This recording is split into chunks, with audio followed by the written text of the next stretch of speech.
रघुवंश बोला कि आपके अपमान करने वाले का कल्याण कभी नहीं होगा। राजा रघुवंश ने पूछा, यह सांसारिक व्यवहार तो सत्य है, इसे हम मिथ्या कैसे कहें?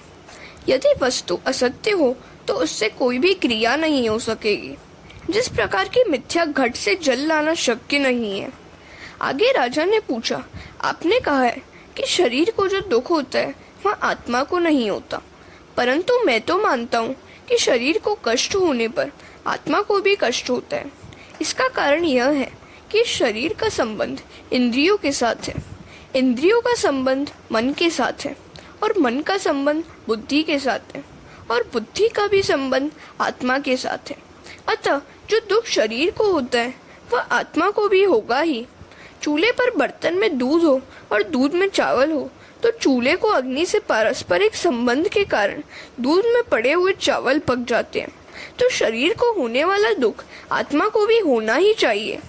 जड़भरत जी ने कहा, राजन, यह मिथ्या है। आत्मा निर्लेप है। अग्नि पर रखे हुए बर्तन में दूध के पड़े हुए चावल तो पकते हैं, किंतु दूध में यदि पत्थर डाले जाएं तो वे नहीं पकेंगे, क्योंकि वे निर्लेप है। आत्मा तो सर्वश्रेष्ठ और निर्लेप है। संसार तो मन की केवल कल्पना है।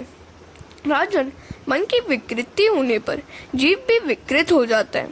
अतः जो मन यदि सुधर जाए तो आत्मा को मुक्ति मिलेगी।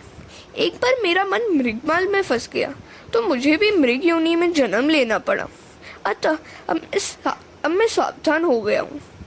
राजन, यह उपदेश व्यावहारिक मन का है। माता को अपनी संतान का बोझ नहीं सालता, क्योंकि वहाँ मन की ममता काम कर रही है। माता को अपना पुत्र फूल सा लगता है और दूसरों का पुत्र वजनदार।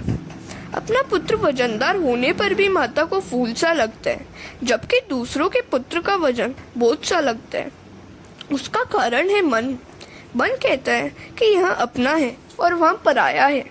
राजन, ये सब तो मन के धर्म है, ये सब तो मन के ही खेल हैं। मन के खेल के कारण ही मुझे कभी मृग होना पड़ा था। मन के सुधरने पर ही जगत सुधरता है। मन मृगबाल में फंस गया था, अतः मुझे पशु बनना पड़ा था। राजन, तू तो केवल कच्छप देश का ही राजा है।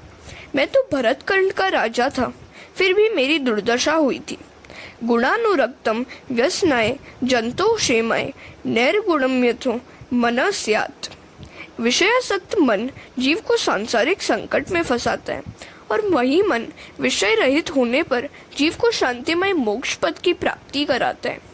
जीव के सांसारिक बंधन का कारण रूप जीव ही है, और वही मन के मोक्ष का कारण रूप भी है।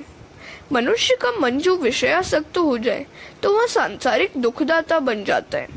वही मन विषयासक्त होने के बदले यदि ईश्वर भजन में लीन हो जाए तो मोक्षदाता बन जाता है।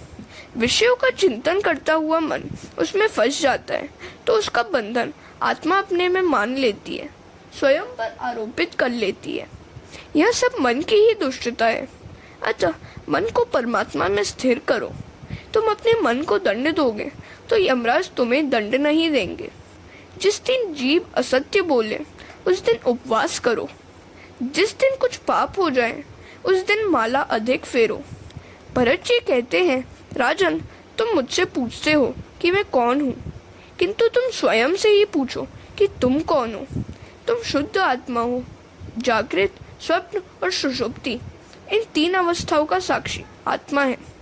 राजन, ज्ञानी जगत को सत्य नहीं मानते, संसार को वे मन कल्पित मानते हैं। जगत स्वप्न जैसा है।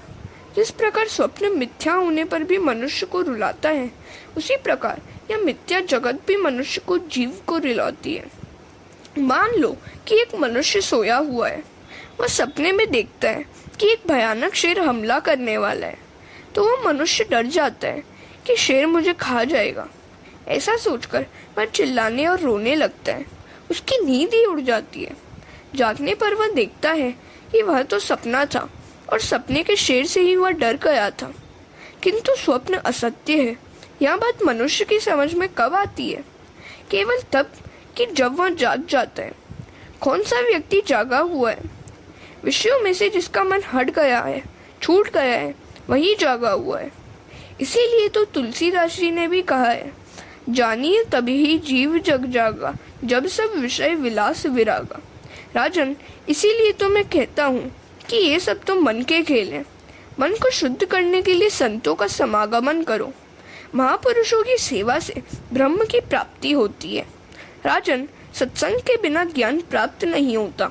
अपने स्वरूप का परिपूर्ण ज्ञान ही एक सत्य वस्तु है। एक ब्रह्म ही सत्य है। ब्रह्म सत्य स्वरूप, भेद से रहित, परिपूर्ण आत्म स्वरूप है।